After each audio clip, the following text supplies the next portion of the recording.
이성계는 1335년 고려 함경도 여흥에서 아버지 이자춘과 어머니 최씨 사이에서 태어났습니다. 당시 고려는 국외적으론 몽골족이 세운 원나라의 간섭을 받고 있었던 상태였고, 국내적으론 강력한 원나라의 간섭을 등에 업은 권문세족이 득세하던 시기였습니다.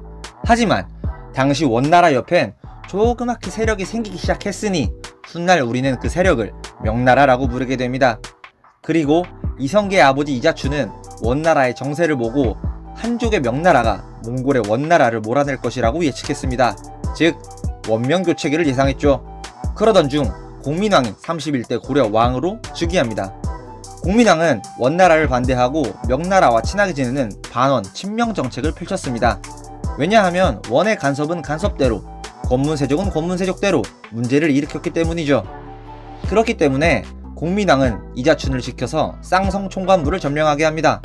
쌍성총관부는 고려의 영토였지만 원나라가 관리, 감독한 곳이었기 때문에 이곳을 공격하는 건 꽤 의미가 있는 일이었습니다.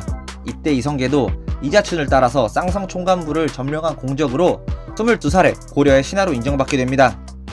이뿐만 아니라 공민왕은 정도전과 정몽주와 같은 젊고 유능한 관리인 신진사대부를 중앙정계에 진출시켜 기득권 세력인 권문세족을 위협했습니다.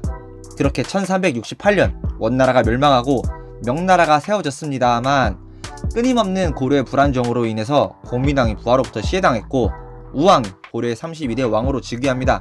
끊임없는 불안정의 이유 중 하나는 왜구와 홍건적의 침입이었습니다.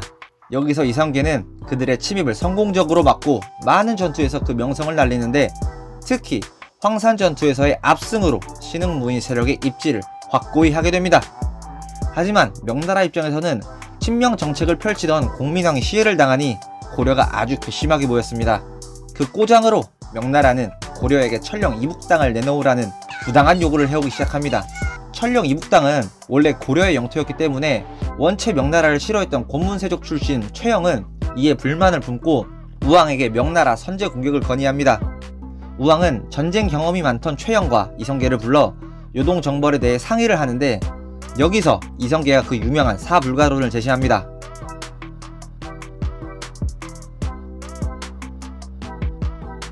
권문세족과 정치적으로 대립했던 신진사대부는 신흥무인 세력과 정치적 파트너가 됩니다. 하지만 권문세족 출신의 고려 최고 무장이었던 최영의 입김을 무시할 수 없었기 때문에 요동정벌은 최영을 총사령관으로, 이성계와 조민수를 제1, 2 사령관으로 하여 실행됩니다.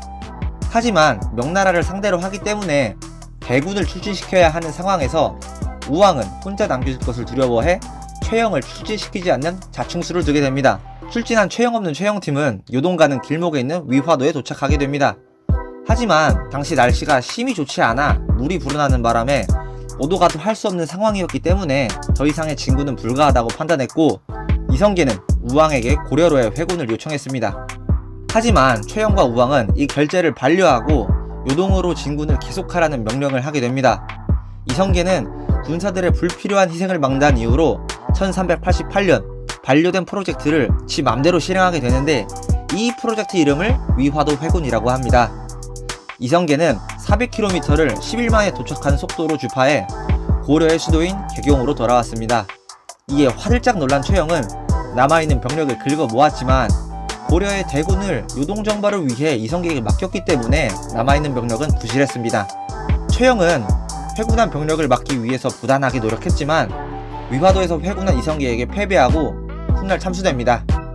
결국 위화도 회군은 역사 과목 중 가장 많은 부분을 차지하고 있는 조선이라는 나라를 건국하는 계기가 되었습니다.